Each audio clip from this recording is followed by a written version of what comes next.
ধোপাইঝাৰৰ বডিয়াখিচাত নিৰ্মাণৰত অৱস্থাত থকা কামাখ্যা বায়ুফল ইথানল প্ৰকল্পত উত্তপ্ত পৰিস্থিতি। বীৰ লাচিত সেনা অসম দৰং জিলা সমিতিৰ প্ৰকল্পটোৰ একাংশ উচ্চপদস্থ বিষয়াৰ সৈতে সৃষ্টি হয় এনে বাকযুদ্ধৰ। ইফালে প্ৰকল্পটোত নিয়োজিত সুৰক্ষা কৰ্মীসকলেও নিজৰ অসুবিধা আৰু প্ৰাপ্যৰ বাবে উচ্চপদস্থ বিষয়াসকলৰ সৈতে তৰ্কযুদ্ধত লিপ্ত হয়। আনহাতে প্ৰকল্পটোত নিয়োজিত সুৰক্ষা কৰ্মী আৰু অন্যান্য কৰ্মচাৰীসকলক নিযুক্তি প্ৰদানৰ 90% থলুৱাক প্ৰাধান্য দিয়াৰ দাবী কৰিছে বীৰ লাচিত সেনা দৰং জিলা সমিতিৰ বিষয়ববীয়াই। ইফালে সংগঠনটোৰ এনে দাবীৰ প্ৰতি সঁহাৰি জনোৱা হ'ব বুলি আশ্বাস প্ৰদান কৰাত পৰিস্থিতি সামকাটে।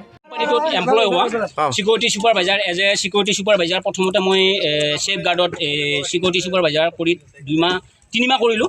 3 মাহৰ পিছত তেওঁলোকৰ কিবা অসুবিধাৰ কাৰণে ক'লে ছুপাৰভাইজাৰ কম লাগে, সেইকাৰণে আপুনি 2 মাহমান বহক। মই ওলাই গ'লোঁ, বাকীয়ে কাম কৰি আছে। অক্টোবৰৰ 12 তাৰিখৰ পৰা আকৌ মই ৰিটাৰ্ণ হৈছোঁ গজৰাজ এজেঞ্চিৰ হৈ, তেতিয়াৰ পৰা এতিয়ালৈ মই ইয়াতে এমপ্লয় হৈ আছোঁ। এতিয়ালৈ মই যি পৰিৱেশ দেখা পাইছোঁ, আগতে এইবিলাকত কোনো ধৰণৰ বাউণ্ডাৰী নাছিল। আমাৰ ল'ৰাখিনিয়ে খুব কষ্ট কৰি পেলাই ইয়াতে ৰক্ষণাবেক্ষণ দি আছে, কিন্তু এতিয়া বাউণ্ডাৰী 50% বাউণ্ডাৰী হৈছে। হোৱাৰ পিছত বহিৰাগত মেক কোম্পানী বুলি পেলাই এতিয়ালৈ 8জন আহিছে আৰু বাকীকেইজন কালি আহিব।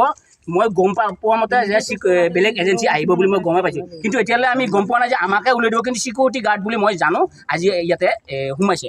আজি 3 সপ্তাহমান হ'ল আমাৰ পানীটো বন্ধ কৰি দিছে, খোৱা পানীটো বন্ধ কৰি দিছে। আমাক খাবলৈ পানী দিয়া নাই। তাৰপিছত আমাৰ কিছু অসুবিধা আমাৰ কাৰণে এজন অফিচাৰ ৰাখিছে, IPS অফিচাৰ। তেওঁক আমি প্ৰত্যেকটো বস্তুৱে আমি ৰিপৰ্ট দিওঁ, কিন্তু তেওঁ কোনো ধৰণৰ তাৰমানে ইয়াৰ অফিচাৰৰ নাম আমাৰ Mridul Dutta sir, IPS officer Mridul. আমাৰ আৰু প্ৰত্যেকটো প্ৰব্লেমৰ কথা কৈ আছিলে, কি হৈছিলে? কি থকা পোষ্ট নাই, মানে বৰষুণ দিলে পোষ্ট নাই, ইয়াতে কোনো ধৰণৰ পোষ্ট নাই। আমাৰ আৰু কি গৰু খেদব লগাই আৰু গৰু খেদব লাগে, চিকিউৰিটি কাম গৰু খেদা আৰু ইয়াতে আমি যিখিনি আমাৰ সমস্যা, প্ৰত্যেকটো সমস্যা আমাৰ চিকিউৰিটি অফিচাৰ আৰু অফিচৰ মানুহক এইবিলাকক আমি প্ৰত্যেকটো ৰিপৰ্ট আমি তেওঁলোকক দিছোঁ।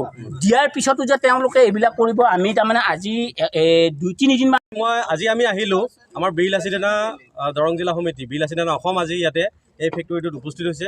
তেওঁলোকৰ যিখিনি অসুবিধা, সেই অসুবিধাখিনি আমি গম পাই নিশ্চয় দুখ কৰিছোঁ। আমি দুখ লাগিছে, আমাৰ দুখ প্ৰকাশ কৰিছোঁ। কিন্তু কথাটো হ'ল, আমাৰ কেইটামান দাবী আছে।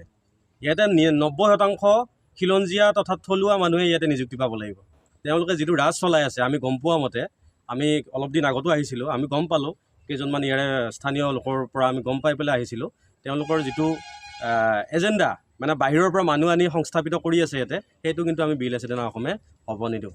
আমাৰ কথা হ'ল, প্ৰথম কথা 90% অসমীয়া খিলঞ্জীয়া লোকে ইয়াতে সংস্থাপন পাব লাগিব।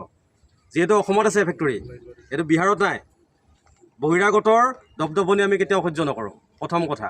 2 নম্বৰ কথা হ'ল, ইয়াতে প্ৰত্যেকজন সুৰক্ষা কৰ্মীৰ পৰা ধৰি ডিপাৰ্টমেণ্ট ৱাইজত যিমান কৰ্মচাৰী থাকিব, যিমান ৱৰ্কাৰ থাকিব, প্ৰত্যেকজনে তেওঁলোকৰ সা সুবিধা পাব লাগিব।